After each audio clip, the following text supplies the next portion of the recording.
Чудо во нашето село. Мојот дедо Никола беше непресушлив извор на приказни. Тој како да имаше преполна вреќа приказни, чудесни и волшебни, што ги раскажуваше како да ги тресе од раковот на кошулата.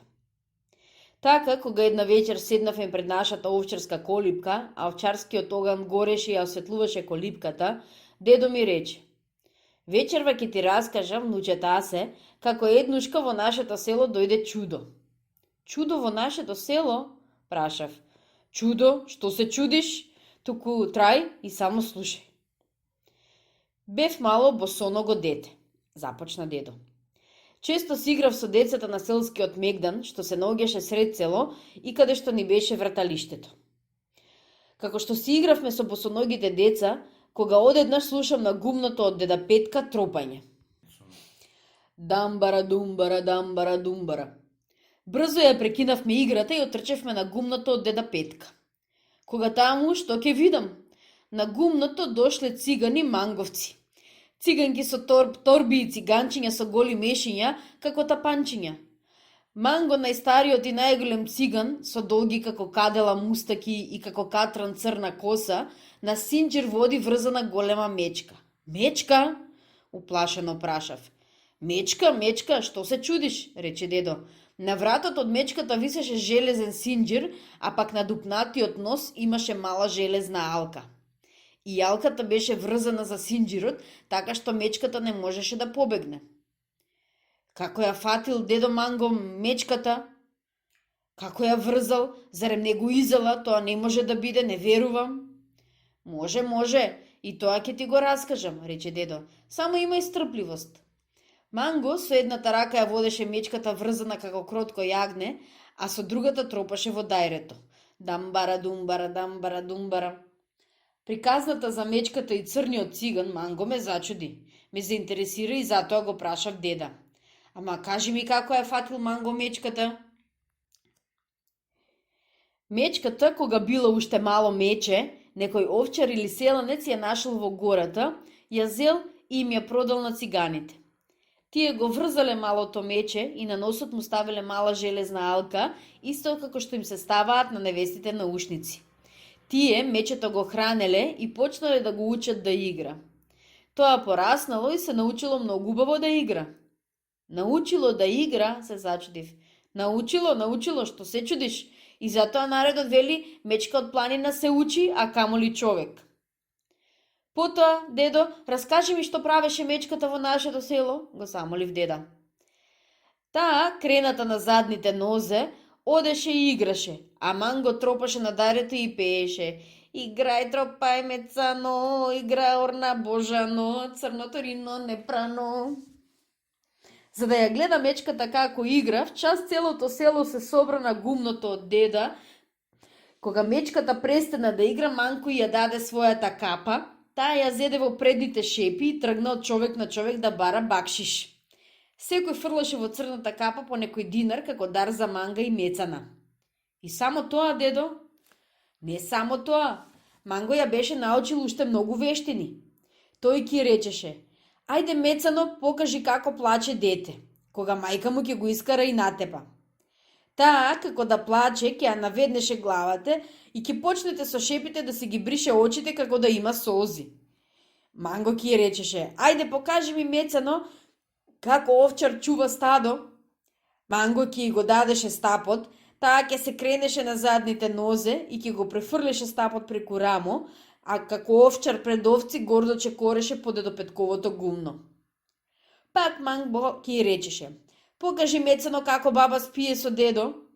Мечката ќе го земеше стапот, ќе го прегрнеше како да е баба и ќе почнеше да крчи како да спие. А циганките, тие со циганчињата и торбите, тргнаа низ нашето село да им вражаат и бајат на мажите и жените да ми ја предскажуваат судбината. На лековерните жени им предскажуваа каква среќа која ќе има, која колку ќе живее, што лошо ќе ја снајде, а жените им даваа јајца сирење и тие си ги полнеат торбите. Една циганка му приде на деда Петка и му рече: дај ми 10 динари и ќе ти бајам да не те јаде мечка.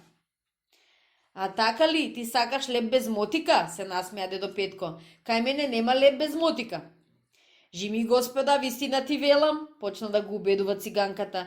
Ти одиш в планина, може да те сретне мечка, па затоа да ти бајам да не те јаде. Море манговице, пак се насмеа дедо Петко. Подобро бај ми да не ме сретне мечката, а не да не ме јаде.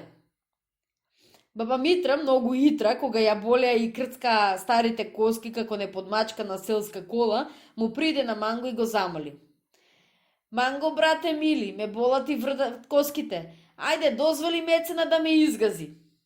Баба Митра, внучета се спружи, колку што е долга и широка на гумното од деда Петка. Мецена и се качи и почна да ја гази.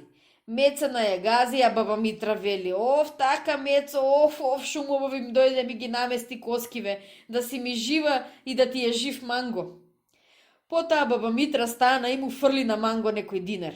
Тој ги зеде парите, ги истри од брадата за среќа и почна весело да си ги суче мустаките.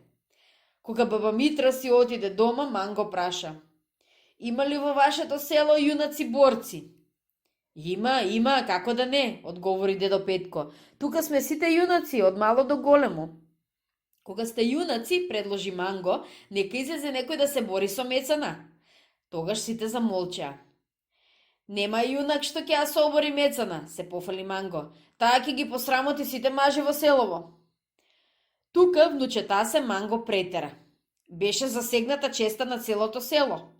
За да ја одбрани честа на целото село, на гумното излезе мажиштето Коле. Високо како даб, дебело како воле.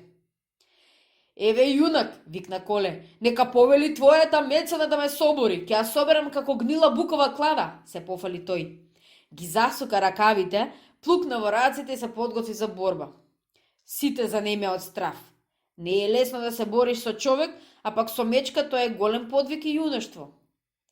Коле излезе на гумното, Манго ја доведе Мецена и рече: "Ајде Мецено, покажи ти си ја силата, собори го селанчиштето будалиште."